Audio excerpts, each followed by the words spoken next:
Petero avuga ngo niki Ananiya, niki cyatumye ubeshya umwuka wera? Ugifite iyo sambu ntiyari yawe? Ninde wagufashe ku ijosi ngo utange isezerano ryo gutanga isambu yawe yose? Iyo bireka n'ubundi ko Imana ikunda abatangana umunezero babikuye ku mutima, kwibaha umugisha, niki cyagutumye ubeshya umwuka wera yuko uzatanga isambu yawe yose?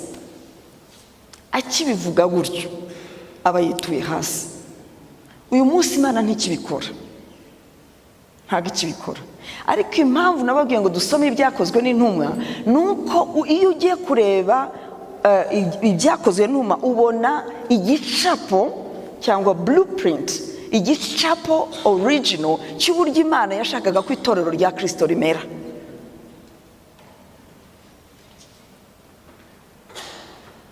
So ibyo umwuka wera yakoze mu itorero rya mbere niko itorero ryari rikwiye kumera.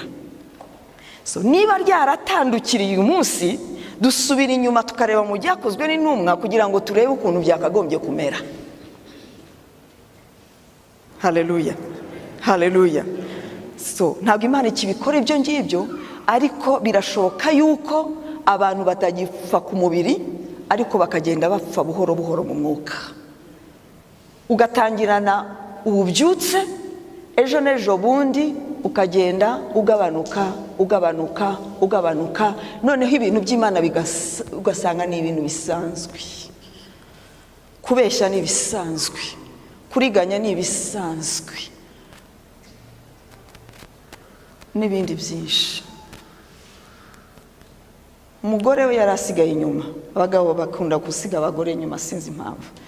Intambwe zabo ni ndende, iyo batambuka vuba vuba. Kandi umuco w'abayuda w'abayoburayo muri Aziya nyinshi isa n'iy'Abanyafurika. Ugenda wirukanka inyuma y'umugabo yagusize. Kandi nagira ngo abagabo muri ahanga mubyumve neza, nubwo abagore banyu batarabibabwira birabababaza. Ese ko wansize? Pasiteri yigeze kubwira wa musore yarangagaje ati ko wamusize, ariko nawe yigeze kunsiga rimwe, kandi abikora atabizi. Ndabizi ko atabizi. Umunsi umwe nari ntwite inda ya Joy, ifite amezi 8. Iyo mfite inda zanjye zigira ahangaha, si kimwe na Violette, wagira ngo inda yijya kugaragara ari mu kubyara, ariko giyewe zigera. Ndamanuka mu Kiyovu, abantu bazi mu Kiyovu ahantu twari turi, ndamanuka, pastor yansize.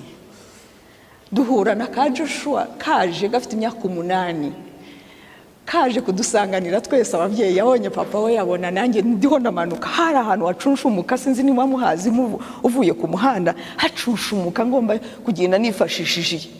Ka Joshua gafite imyaka 8, gaca kuri papa we karamusuhuza, karangije mama ratangwe no nkwifatira. So Ananiya newe yaje mbere, aza mu rusengero. Akigera mu rusengero abayikubisa aho ngaho, yarataragira icyo avuga, yaratarasenga. Petero yaramubonye, umwuka yaramubwiye ati yambeshye. Umugore wabayinjiye aho ngaho. Petero nta kindi yavuze, aramubwira ati umugabo wawe none aha ngaha ibimubayeho nibi kubera ko mwabeshye umwuka wera. Nawe yitura aho ngaho. Uwo munsi hari intumbe ebyiri. Uyu munsi wa none rero, impamvu ki ibi bintu bikomeye nuko umwuka wera azi ngo finance ni ikintu gikomeye mu bintu bya mission. Finance niba ari iyo kungura ubuzima bwacu gusa, twebwe dukijijwe, amafaranga akaba ari ayo kwiyungura gusa, nagira ngo nkubwire ngo mu by'ukuri utangira usenga Imana igukiza uwo mutima wo kumva ko amafaranga n'umutungo Imana iguha ugarukira kuri wowe n'umuryango wawe n'urubyaro rwawe n'abuzukuru n'abuzukuruza. Umenye ngo Imana nayo irashaka kubyara. Warabyaye ariko Imana nayo irashaka kubyara abandi, kandi abo ngabo umutungo ufite uzafasirita mission.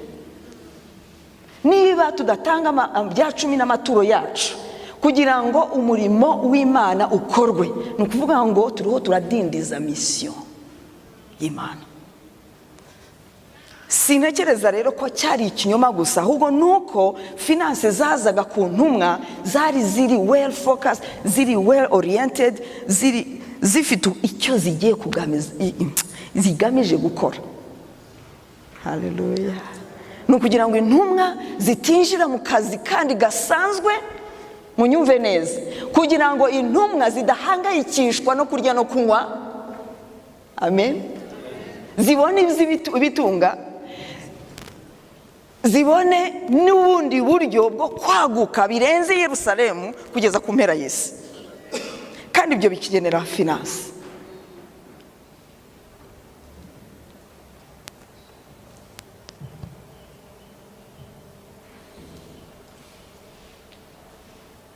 So ikindi nuko tugiye gukora nukureba ukuri ko kugira ngo dusoze inshingano, nuko hakenerwa ingamba zikomeye.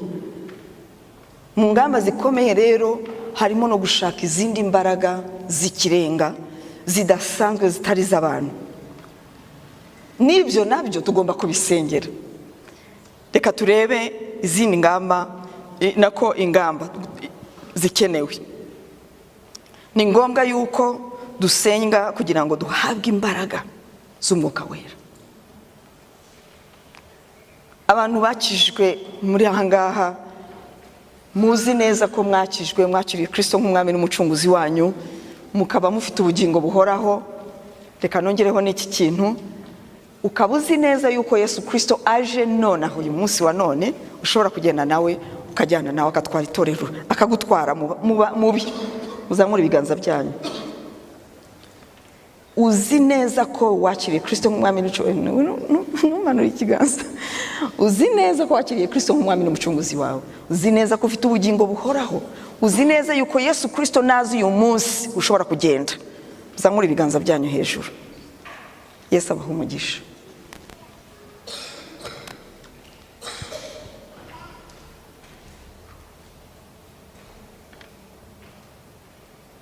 Wowe wakiriye Kristo nk'umwami n'umucunguzi wawe, ntago bihagije kuba waramwakiriye gusa ukabura umwana, ahubwo umwana akwiriye kubyara abandi. Haleluya. Ariko murabizi yuko kubyara ibyo ari byo byose ntago bipfa kubaho. Yesu Kristo yaravuze ngo, abwira abigishwa be bari baramwakiriye babizi neza, arababwira ati nta nubwo nkibita abagaragu, muri inshuti zanjye rwose. Ariho abasezera, arabakarabya. Petero ati winkarabya wowe uri data, ati ninagukarabya nta mugabane dufitanye nawe. Oti noneho rero niba nta mugabane nyuhagira umubiri wose. Yesu Kristo aravuga ngo ngo abamaze kuhagirwa na yama mvuge muri sense y'amaraso, icyo gihe yarataramena amaraso, ariko abejejwe bivuga ngo bamwizeye ntago bakeneye kuhagirwa hose n'ibirenge. Ntago ninjira muri icyo, ariko icyo nashaka kuvuga ngo abigishwa be bari bakishijwe, bari bakiriye Kristo, bari bafite ubugingo buhoraho, kuko yarababwiye ati ndagiye kandi ngiye kubategurira hanyu. Nose yabateguriraga hanyu ahabo atari uko bafite umugabane mu ijuru. Mwishimire yuko amazina yanyu yanditswe mu gitabo cy'ubugingo bagarutse babandi 70. Haleluya. So aba bantu bari bakijijwe. Petero yarakijijwe, Yohana yarakijijwe, Filipo yarakijijwe. Haleluya. Mariko yarakijijwe, n'abandi. Amen. Ariko yarababwiye ngo muzahabwa imbaraga namara kubamanukiraho umwuka wera muzaba abahamya bo kumpamya uhereye Yerusalemu, Yudaya, Samariya kugeza ku mpera y'isi. Niba warakiriye Kristo nk'umwami n'umucunguzi wawe, ukeneye kuzura imbaraga, ukeneye umwuka wera, ukeneye kuzura umwuka wera. Umwuka wera aza rero dusenga, turamusaba, twaramuhaweho isezerano, ariko isezerano tugomba kuryakira, kandi uburyo bwo kuryakira ni ugusaba. Kamwereka ikindi kintu, ntago bishoboka ko twapfa kwakira umwuka wera tutazi impamvu z'umwuka wera. Impamvu ikomeye yo kuzura umwuka wera ntabwo ari ukugira ngo tunezerwe, nta nubwo ari ukugira ngo twezwe tuba batagatifu cyane tuzajye mu ijuru nta nenge, n'ibyo nabyo arabikora. Ariko impamvu ya mbere ikomeye igaragarira mu Byakozwe n'Intumwa igice cya mbere umurongo wa 8. Muzahabwa imbaraga n'abamanukiraho umwuka wera, muzaba abahamya bo kumpamya i Yerusalemu, Yudaya, Samariya kugeza ku mpera y'isi.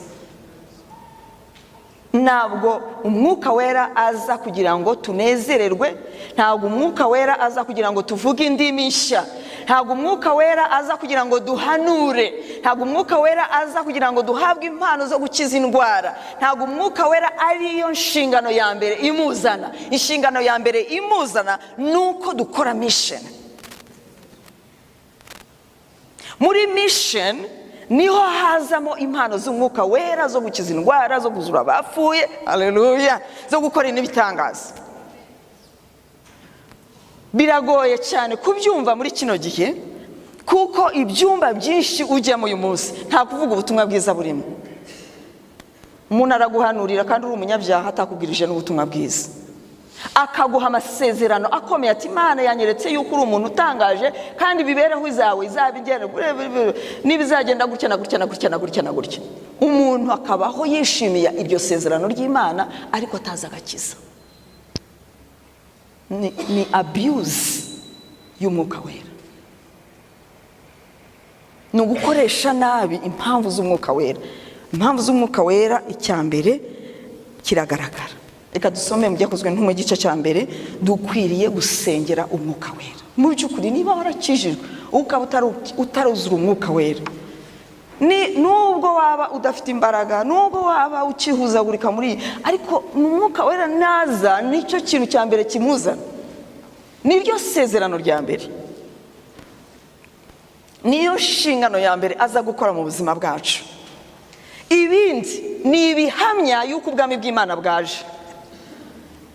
Ibindi ni ubuhamya, ni igihamya y'uko ubwami bw'Imana ari ubw'imbaraga atari ubw'amagambo. Ibitangaza ni ubuhamya y'uko ubutumwa bwiza atari amagambo, ahubwo ni imbaraga z'ubwami bw'Imana. Gukira indwara ni igihamya y'uko ubwami bw'Imana buba bwaje, kuko ubwami bw'Imana atari amagambo gusa. Ariko ntabwo ariyo ntego ya mbere izanwa n'umwuka. Umwuka wera aza gukora. Dusomere Byakozwe n'Intumwa vuba vuba kugira ngo turangize. Ndifuza yuko mu minota 5 ya nyuma dusenga Imana, twebwe ubwacu tukongera tugasubira mu mizi y'ubutumwa bwiza. Wisengera nanjye nisengera mu by'ukuri, kuko igihe tumaze kuri uyu musozi kirahagije.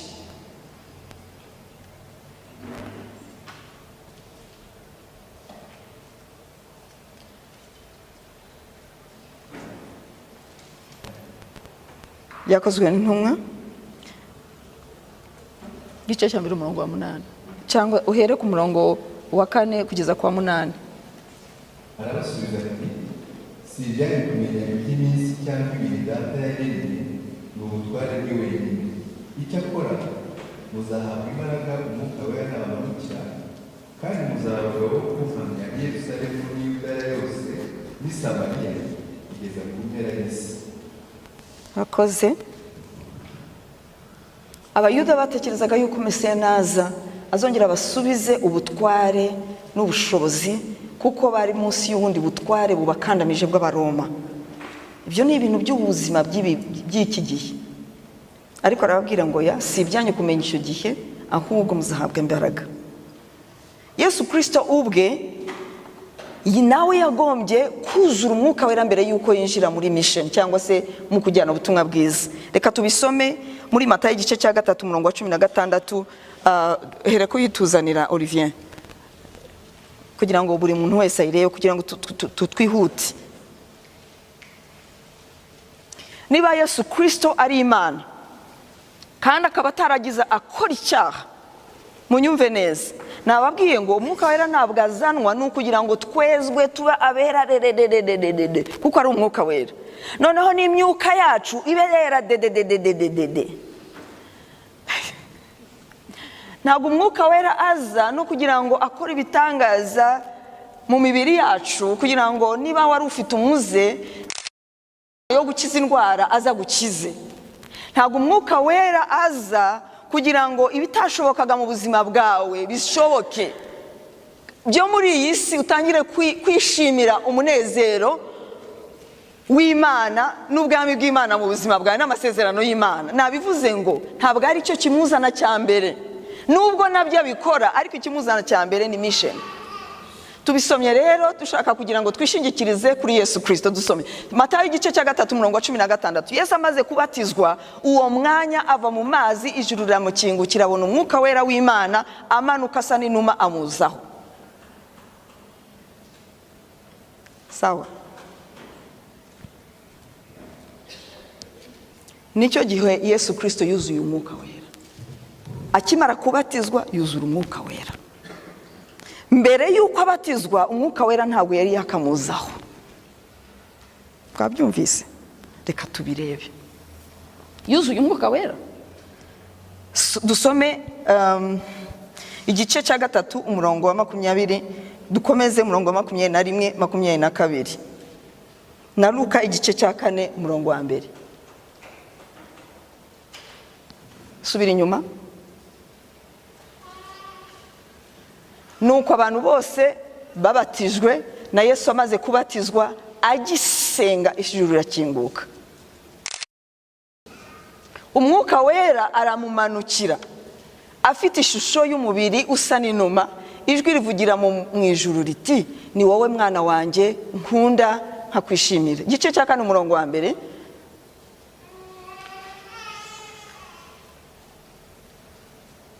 Igice cya 4 ni next. Zuzwa umwuka wera, ava Yorodani ajyanwa n'umwuka mu butayu. Dushobora gusoma aya magambo twese.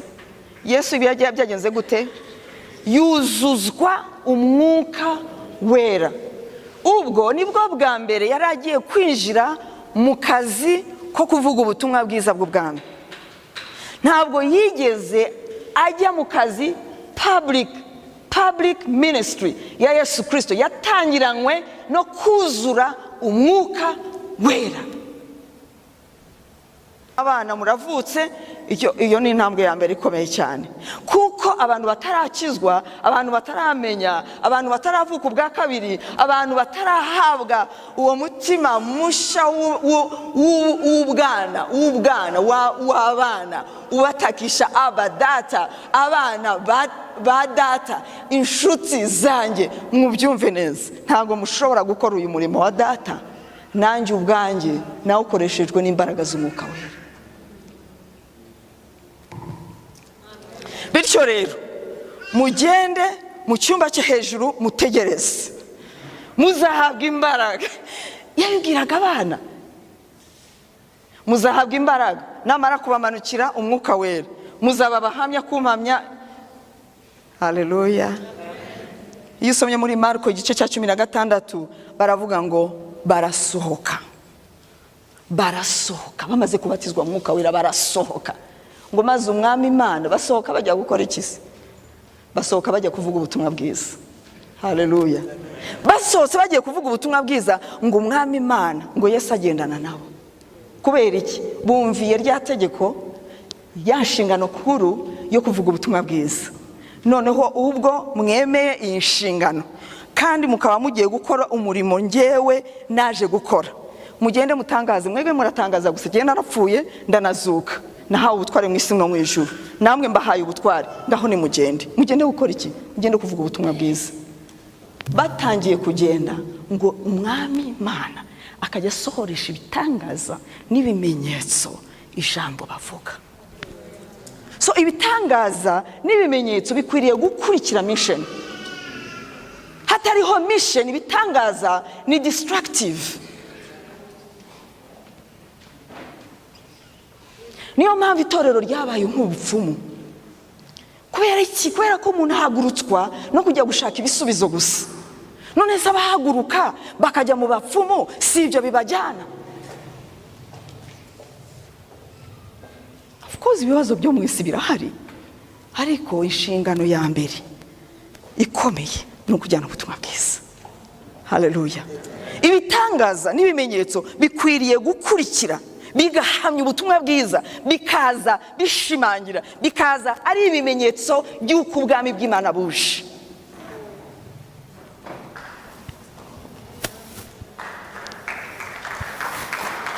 Kuko yaravuze ngo mugende muvugire abantu ngo mwihane, ubwami bw'Imana buraje. Kandi ubwami bw'Imana si amagambo. Haleluya, haleluya, haleluya. Ni bangahe noneho mwumva noneho mwanyumvise? Abantu bari ahangaha mukoresha mu mpano rwose ntimukanyumve nabi. No. Ariko muriho murayobya abantu b'Imana. Abantu benshi barayobya abantu b'Imana. Umukristo arakizwa akibera mu bibazo gusa, nta n'igihe ibibazo bizashira. Havaho kimwe hakurikiraho ikindi. Niba rero gukizwa ari ukugira ngo ube exempted ku bibazo, ntabwo nari muzavuga ubutumwa bwiza. Munyumve neza, nta na rimwe uzasengera abanyabyaha mu gihe wumva ko gakiza kawe ukwiriye kubona package yose, ugasa n'umuntu wagiye muri paradizo. Nta kibazo uzahura nacyo,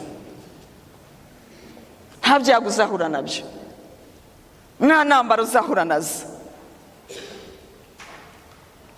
Reka mbibarize gatoya, intumwa zahuye n'ibibazo? Zari zuzuye umwuka wera? Zakoreshwaga ibitangaza? Ni bangahe bemera ko intumwa 12 n'abandi bakurikiyeho n'abandi bari bizeye? Kuko abantu babatujwe umwuka wera icyo gihe bari 120. Ntago umwuka wera ari uw'intumwa gusa. Ni bangahe bazi neza yuko intumwa zahuye n'ibibazo? Zahagaritse kuvuga ubutumwa bwiza? Zarinze zipfa zivuga ubutumwa bwiza? None uyu munsi wa none turiho turabesha abantu ngo niyo umukijijwe, ngo niyo wakiriye Yesu nk'umwami n'umucunguzi wawe, ngo ugomba kubohoka ku kibazo icyo ari cyo cyose mu buzima bwawe, ngo kuko ngo ibyo ngibyo ngo ni inkurikizi za bene wanyu. Ninde wakubeshe? Nagira ngo ubwire ngo kuvuga ubwa kabiri nico, nuko ugomba no gukira ibyo bene wanyu. Niba utarabimenya utangira ubirekrame, ubwire Satani uti ibingibi nabyo si ibyanje. Ni wowe ugomba kubyirukana. Haleluya, haleluya, haleluya, haleluya. So umwuka wera azanwa n'ubutumwa bwiza, kuvuga ubutumwa bwiza. Turangize. Nzi ko tuza kurangiza uyu munsi, ariko ndabona bitankundiye. So ku munsi wa Pentecote murebe ikimenyetso gikomeye cyabayeho. Petero wakundaga Yesu cyane, hagati aho ngaho akanamwihakana kubera ubwoba bw'ibibazo byo muri iyi si n'ihungabana ry'abanyaroma n'abatambyi batemeraga inkuru nziza.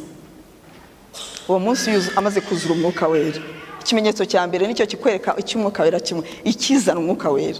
Habaye iki?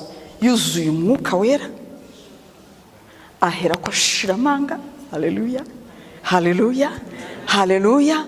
Ahagarara imbere ya imbaga yabo batambyi bamuteraga ubwoba, ahagarara imbere atangira kuvuga ubutumwa bwiza. Uzi ikintu cyabayeho?